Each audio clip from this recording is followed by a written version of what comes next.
നമസ്കാരം. Post card ഓൺലൈനിലേക്ക് സ്വാഗതം. Martin, KSUവിന്റെ സമരം തലസ്ഥാനത്ത് ശരിക്കും സംഘർഷഭരിതമാണ് അല്ലേ? അതെ. എങ്ങനെയാണ്? അത് എനിക്ക് തോന്നുന്നത് അടുത്ത കാലത്ത് കേസിന്റെ ഭാഗത്ത് നിന്ന് കേരളം കണ്ട ഒരു മികച്ച ഒരു സമരം ആയിരുന്നു ഇന്ന് നമ്മൾ കണ്ടത്. അതിപ്പോഴും കഴിഞ്ഞിട്ടില്ല. അതിന്റെ ആ സംഘർഷം ഇപ്പോഴും കഴിഞ്ഞിട്ടില്ല. നമ്മൾ സംസാരിക്കുമ്പോൾ പോലും കഴിഞ്ഞിട്ടില്ല. ഏതാണ്ട് കഴിഞ്ഞ 3 മണിക്കൂർ നേരമായിട്ട് അതിശക്തമായിട്ടുള്ള പ്രതിഷേധവും പ്രകടനവും ആയിട്ട് KSU മുന്നോട്ട് പോവുകയായിരുന്നു. ആദ്യം നിയമസഭയുടെ മുന്നിലായിരുന്നു ഈ ഒരു സമരം നടന്നിരുന്നത്. അതായത് KSU പ്രവർത്തകരുടെ തല മൂടിക്കെട്ടി സ്റ്റേഷനിൽ ഹാജരാക്കിയ ഒരു സംഭവത്തെ തുടർന്നായിരുന്നു ഈ പ്രശ്നങ്ങൾ മുഴുവൻ ഉണ്ടാകുന്നത്.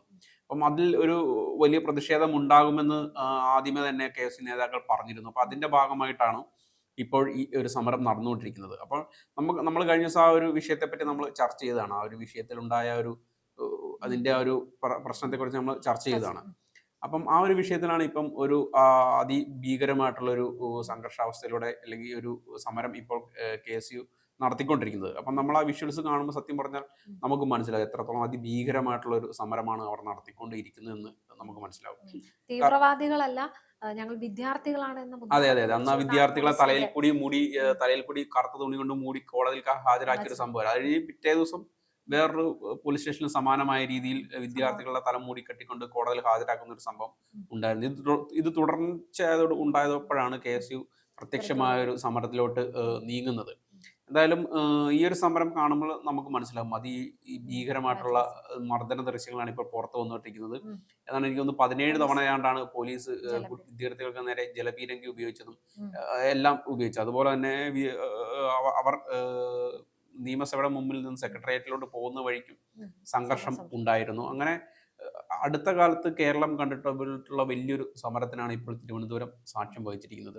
അതായത് കുറെ നാളുകളായിട്ട് ഏതാണ്ട് 10 വർഷത്തോളമായിട്ട് കേരളത്തിൽ സമരങ്ങളോ അല്ലെങ്കിൽ വലിയൊരു സംഭവ വികാസങ്ങളോ ഉണ്ടാകാതിരുന്നൊരു സാഹചര്യം ഉണ്ടായിരുന്നു. സാധാരണഗതിയിൽ ഇത്തരം വലിയ സംഘടനകളും സമരങ്ങളും ഉണ്ടാകുന്നത് ഇടതുപക്ഷം പ്രതിപക്ഷത്തിരിക്കുന്ന സമയത്താണ് ഉണ്ടാകുന്നത്. അന്ന് DYFI SFI അടക്കമുള്ള ഒരുപാട് വിദ്യാർത്ഥി സംഘടനകൾ വലിയ സമരങ്ങൾ നടത്തിയിട്ടുണ്ട്. എന്നാൽ KSU ക്ഷമിക്കണം, കോൺഗ്രസ് പ്രതിപക്ഷത്ത് വന്നതിന് ശേഷം ഇത്തരത്തിലുള്ള ഒരു വലിയൊരു പ്രതിഷേധമോ അല്ലെങ്കിൽ സമരമോ തിരുവനന്തപുരത്ത് ഉണ്ടായിട്ടില്ല ഇതുവരെ.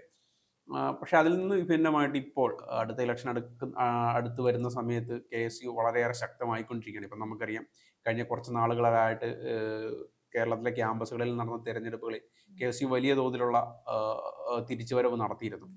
ഇപ്പൊ കേന്ദ്രത്തിൽ നോക്കുകയാണെങ്കിൽ കേന്ദ്ര സർക്കാരിനും BJP കേന്ദ്ര സർക്കാരിനും മുഖ്യ തെരഞ്ഞെടുപ്പ് കമ്മീഷനുമെതിരെ വളരെ കടുത്ത ഭാഷയിലാണ് വീണ്ടും വോട്ടുചോരി ആരോപണം ഉന്നയിച്ച് രാഹുൽ ഗാന്ധി രംഗത്ത് വന്നിരിക്കുന്നത്. അപ്പം വലിയൊരു തിരിച്ചുവരവ് സത്യം പറഞ്ഞ ഇന്ത്യ ഒട്ടാകെ കോൺഗ്രസ് നടത്തുന്നുണ്ട്. അപ്പൊ അതിന്റെ ഭാഗമായിട്ട് കേരളത്തിലും അതിന്റെ ഒരു അലയൊലികൾ ഉണ്ടാകുന്നുണ്ട് എന്നതിന്റെ സൂചനകളാണ് ഇതിൽ നിന്ന് നമുക്ക് മനസ്സിലാവുന്നത്. കാരണം സർക്കാരിനെതിരെ വലിയ തോതിലുള്ള പ്രതിഷേധം ഉണ്ടാക്കാൻ അല്ലെങ്കിൽ ജനവികാരം ഉണ്ടാക്കാൻ ഇതുകൊണ്ട് സാധിക്കുമെന്നൊരു പ്രതീക്ഷയിൽ തന്നെയാണ് പ്രതിപക്ഷം മുന്നോട്ട് പോകുന്നത്. ഇപ്പം നിയമസഭ നടന്നുകൊണ്ടിരിക്കുകയാണ്. അപ്പം നിയമസഭയിലെ കാര്യങ്ങളൊക്കെ നമുക്കറിയാം. അതിരൂക്ഷമായിട്ടുള്ള വാഗ്വാദങ്ങൾ അങ്ങോട്ടും ഇങ്ങോട്ടും നടന്നുകൊണ്ടിരിക്കുന്നു.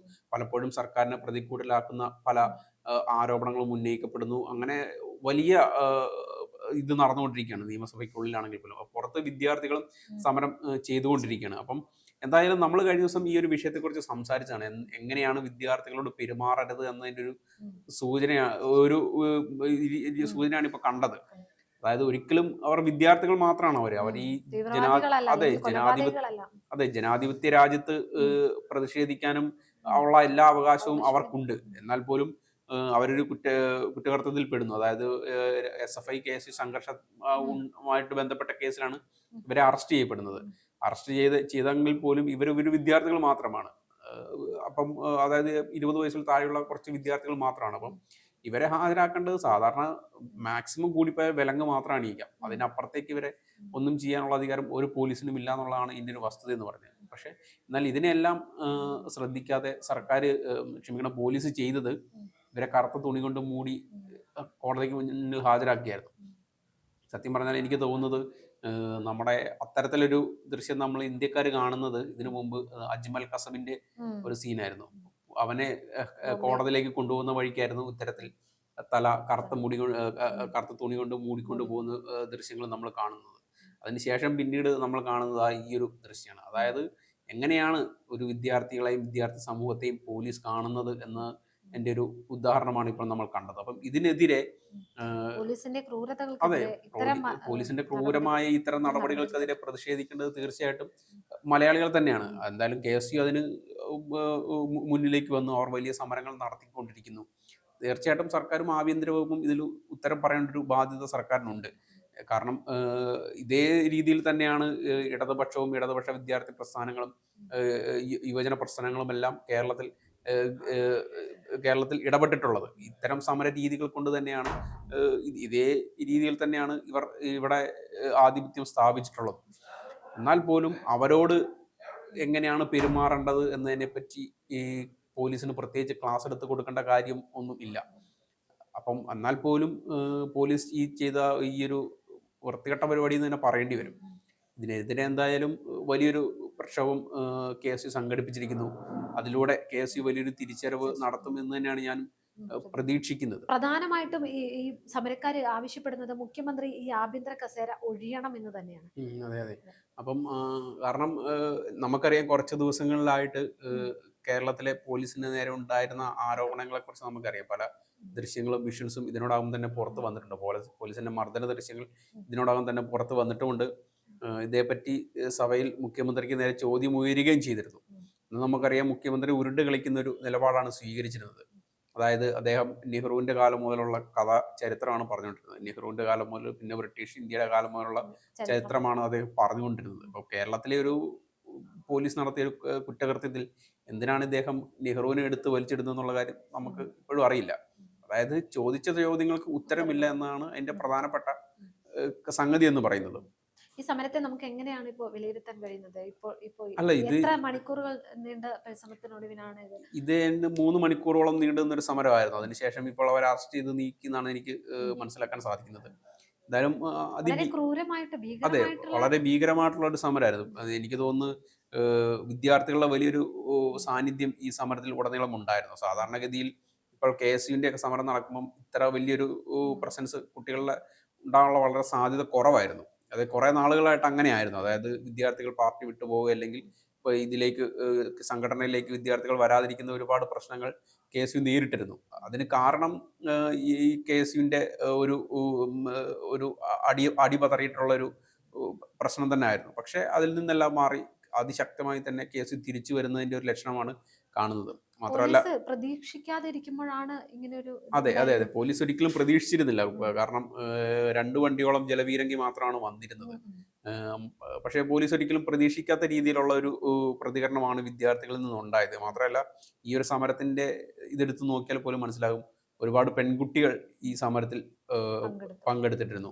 സാധാരണഗതിയിൽ ഇത്തരം അടി നടക്കുന്ന സമരങ്ങളിൽ സാധാരണ പെൺകുട്ടികൾ പങ്കെടുക്കാനുള്ള സാധ്യത വളരെ കുറവായിരുന്നു. അഥവാ ഉണ്ടെങ്കിൽ തന്നെ പെൺകുട്ടികളെ അവര് കൂടെയുള്ള മറ്റുള്ളവർ മാറ്റി നിർത്തുന്നൊരു രീതി ഉണ്ടായിരുന്നു. അടി കൊള്ളണ്ടാന്ന ഒരു രീതിയിലോട്ട് തന്നെ പെൺകുട്ടികളെ മാറ്റി നിർത്തുന്ന ഒരു രീതി ഉണ്ടായിരുന്നു. പക്ഷേ ഇവർ പിന്മാറിയിട്ടില്ല. ഈ പെൺകുട്ടികളാണെങ്കിൽ പോലും പിന്മാറാതെ അവർ മുന്നണിയിൽ തന്നെ നിന്ന് സമരം ചെയ്തു എന്നുള്ളതാണ് ഇതിന്റെ ഒരു ഗ്ലാമർ എന്ന് പറയുന്നത്. മാത്രമല്ല, ഇപ്പോൾ ആ ദൃശ്യങ്ങൾ എടുത്ത് നോക്കുമ്പോൾ നമുക്കറിയാം, പെൺകുട്ടികളെ അതിക്രൂരമായിട്ട് മർദ്ദിച്ചുകൊണ്ട് പോലീസ് വണ്ടിയിലേക്ക് ഇടിച്ചു കയറ്റുന്ന പല വിഷ്വൽസും നമ്മൾ കണ്ടിട്ടുണ്ട്. കഴിഞ്ഞ ദിവസവും നമ്മുടെ ആൻ സെബാസ്റ്റ്യൻ, KSUവിന്റെ വൈസ് പ്രസിഡന്റാണ്, അദ്ദേഹത്തെയും ഇതുപോലെ അതിക്രൂരമായിട്ട് മർദ്ദിക്കുന്ന ദൃശ്യങ്ങളും ഇതിനോടകം തന്നെ പുറത്ത് വന്നിരുന്നു. ഇന്നും എനിക്ക് തോന്നുന്നു ഒരു ഇടിവണ്ടിയിലോട്ട് ഇടിച്ചു കയറ്റിക്കൊണ്ട് കഴുത്തിന് പിടിച്ച് ഇടിച്ചു കയറ്റിക്കൊണ്ട് പോകുന്ന അതിക്രൂരമായ ഒരു ദൃശ്യം ഞാനിപ്പോൾ കണ്ടു. അപ്പം അതെ, ക്രൂരമായിട്ടാണ് അടിച്ചമർത്തുന്നത്. വിദ്യാർത്ഥികളാണെന്നുള്ള ഒരു പരിഗണന പോലും നൽകാതെ അതിക്രൂരമായിട്ട് അടിച്ച് ചതയ്ക്കുന്ന ഒരു പരിപാടിയാണ് പോലീസ് ഇപ്പോൾ ചെയ്തുകൊണ്ടിരിക്കുന്നത്. എന്തായാലും ഈ വിഷയത്തിൽ, അതായത് വിദ്യാർത്ഥികളുടെ തലയിൽ കറുത്ത തുണി കൊണ്ട് മൂടിയ ഒരു സംഭവത്തിലും ഇപ്പോൾ വിദ്യാർത്ഥികളെ തല്ലിച്ചതയ്ക്കുന്ന വിഷയത്തിലും തീർച്ചയായിട്ടും പോലീസിനൊരു ഉത്തരം നൽകി മതിയാവും. അല്ലാത്ത പക്ഷം ഇനി അങ്ങോട്ട് കേരളത്തിലെ തെരുവുകൾ ഇതുപോലെ യുദ്ധസമാനമായ രീതിയിലുള്ള സമരങ്ങൾ കാണേണ്ടി വരുമെന്ന് തന്നെയാണ് എനിക്ക് തോന്നുന്നത്.